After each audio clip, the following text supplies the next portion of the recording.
Oke semuanya, di kesempatan kali ini saya ingin membahas tentang kelebihan kulkas inverter dibanding kulkas standar. Oke, keberadaan kulkas di rumah bisa memangkas biaya serta membantu menghemat waktu, tentu aja ya.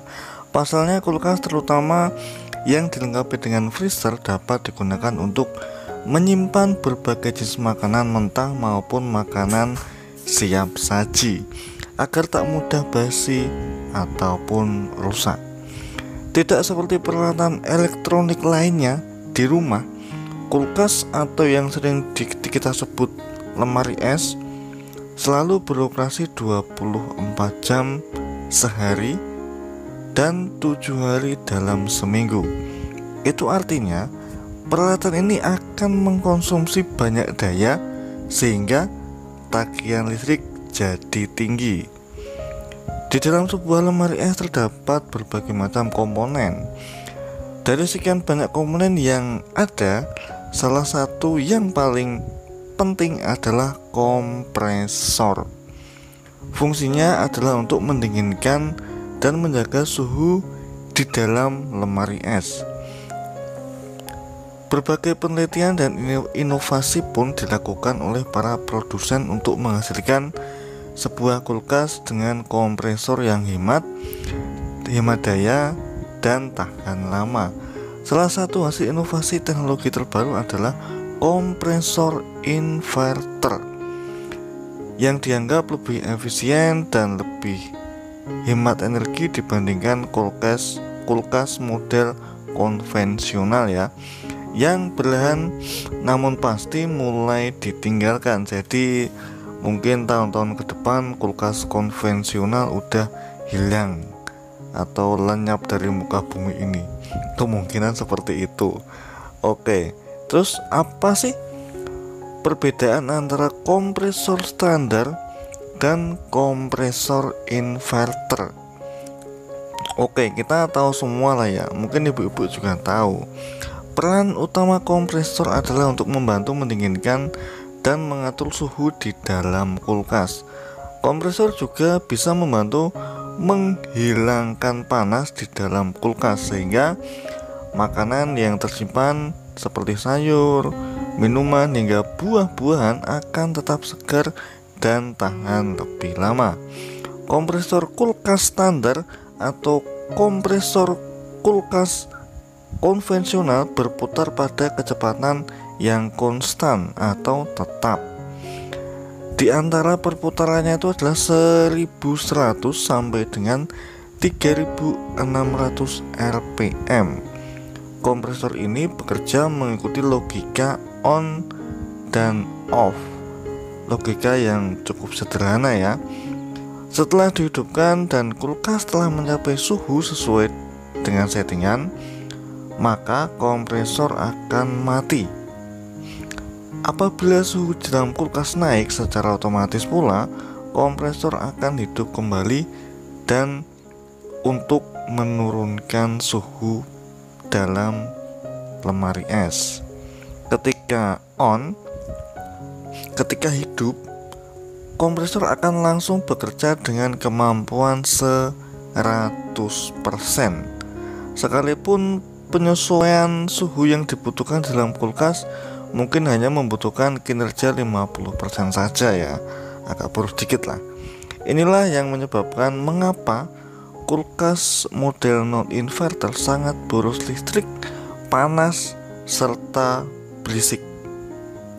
Namun sebaliknya, kompresor inverter digital pada lemari es modern yang kayak punya ibu-ibu sekarang nih, zaman now nih, bekerja secara dinamis sesuai dengan kebutuhan ya, sesuai kebutuhan. Kalau nggak perlu ya buang aja mungkin kayak gitu ya. Kompresor tersebut bisa melambat atau sebaliknya tergantung kebutuhan pendinginan di dalam kulkas ya. Dan tidak seperti kompresor standar yang setiap kali hidup akan selalu berjalan pada kinerja puncak 100% dan apabila mati 0%. Apabila suhu sudah sesuai settingan, kompresor inverter digital justru akan terus hidup. Kenapa ya kok hidup terus sampai listriknya awet? Nah, mungkin ini yang sering Anda pertanyakan. Oke, tak jawab nih. Motor kompresor hanya berputar pada kecepatan yang dibutuhkan saja. Jadi nggak full nyala di kecepatan 3600. Kadang bisa setengahnya, kadang bisa lebih pelan lagi. Yakni sekedar mempertahankan suhu agar tidak naik sehingga suhu di dalam kulkas tetap stabil. Oke, nih kali ini akan saya sebutkan keunggulan kulkas inverter dibanding kulkas standar. Yang nomor pertama, hemat energi. Kok bisa? Yes, tak jawab nih, sabar bro.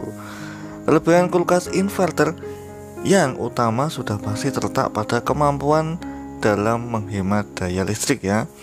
Sebuah kulkas dengan kompresor inverter digital seperti merek Samsung, LG, dan yang lain-lainnya dan kawan-kawan bisa menghemat energi listrik hingga 46% dibandingkan dengan kulkas yang menggunakan kompresor standar ya.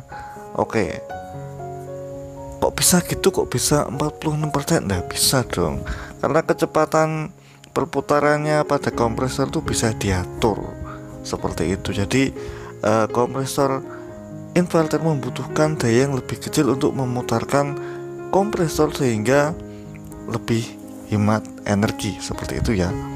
Oke, nomor 2. Kita menuju nomor 2. Oke, nomor 2 itu adalah mengurangi efek rumah kaca.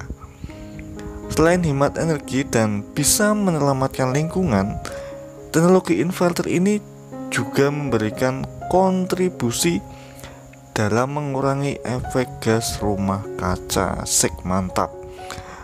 Seperti yang kita tahu, efek rumah kaca dapat menyebabkan lapisan ozon semakin menipis, sehingga bumi pun akan terasa lebih panas, khususnya ketika musim panas atau musim kemarau tiba. Ya panas lah, pohon-pohon di hutan ditebang masa nggak panas tuh, gimana ya? Aduh. Oke, kita kembali ke kulkas lagi ya. Untuk yang nomor 3, ini adalah suhu di dalam kulkas lebih stabil. Kok bisa? Oke, sabar.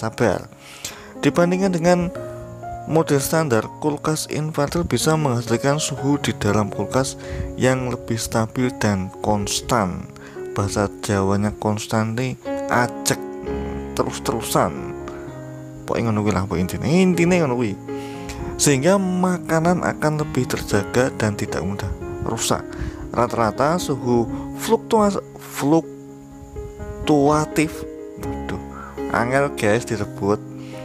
Sebuah kulkas inverter tidak lebih dan tidak kurang dari 0,5 derajat Celcius. Karena suhu udara yang didapat lebih konstan dan stabil, maka tidak mengherankan apabila model inverter bisa mengurangi tagihan listrik, juga bisa mengurangi pemborosan. Karena makanan-makanan yang disimpan di dalam sebuah kulkas inverter akan lebih awet dan tidak mudah basi ataupun membusuk ya. Oke, kelebihan yang keempat, lebih kuat dan tahan lama. Waduh, tahan lama guys. Cara kerja kompresor inverter digital yang bisa berangsur-angsur melambat dan sebaliknya bisa meningkatkan kecepatan secara bertahap, membuat kinerja motor kompresor jadi lebih halus. Kondisi tersebut memungkinkan motor kompresor bertahan lebih lama, sehingga tidak mengherankan apabila banyak produsen kulkas yang berani menawarkan garansi hingga 10 tahun bro. 10 tahun, bayangan. Tapi 10 tahun itu masa garansi kompresor ya, bukan masa garansi PCB. Kayaknya seperti itu kalau tidak keliru ya. Apabila keliru ya mohon maaf yang sebesar-besarnya ya. Oke, kelebihan yang selanjutnya adalah kelebihan yang kelima. tidak berisik ya, nomor 5 ini. Begitu kulkas dan begitu hidup dan secara tiba-tiba langsung bekerja pada performa puncak, membuat kulkas non inverter atau kulkas standar terdengar sangat bising ya. Sebaliknya, karena bisa meningkatkan kecepatan secara perlahan sehingga mencapai performa yang dibutuhkan, membuat lemari es inverter cenderung lebih senyap atau nyaris tak bersuara. Mungkin ini sama suara jangkrik aja lebih kerasan suara jangkrik bro. Suara yang tidak berisik tentu saja sangat menguntungkan dan bisa memberi aman lah, nggak berisik lah, nggak mempengaruhi tidur Anda pokoknya. Yang lebih baik sekalipun kulkas diletakkan di ruang tamu atau di tempat tidur, jadi aman lah ya. Oke, nomor 6. Tidak ada energi yang terbuang sia-sia ya.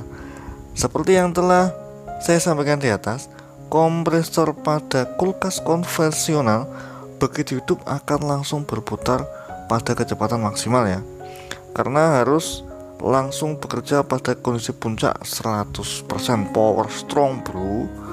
Maka kompresor standar membutuhkan daya yang sangat besar agar bisa langsung berjalan, ampere dhuwur, watte gede, listrikmu boros ya. Begitulah intinya, listrik Anda boros pada start awal pertama membutuhkan daya yang besar sehingga listrik anjlok, boros pokoknya. Sebaliknya, kulkas dengan teknologi inverter yang dibekali dengan motor berkecepatan dinamis atau bisa naik turun gitulah pokoknya, akan memulai dari putaran rendah sehingga daya yang dibutuhkan otomatis sangat kecil. Oke ya, mungkin itulah sedikit pembahasan tentang perbandingan antara kulkas konvensional dan kulkas inverter, di mana suatu teknologi apabila semakin maju itu akan semakin bagus.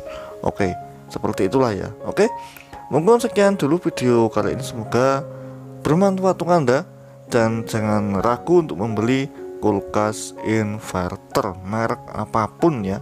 Oke, karena ini nggak di endorse ya, terserah lah, mau merek Samsung, Panasonic, LG, apa kayak Daikin atau Sanyo, Aqua, terserah Anda. Yang murah-murah aja, yang penting awas. Oke, sekian dulu video kali ini, semoga bermanfaat. Sampai jumpa di lain waktu. Goodbye. Jangan lupa subscribe ya ibu-ibu ya.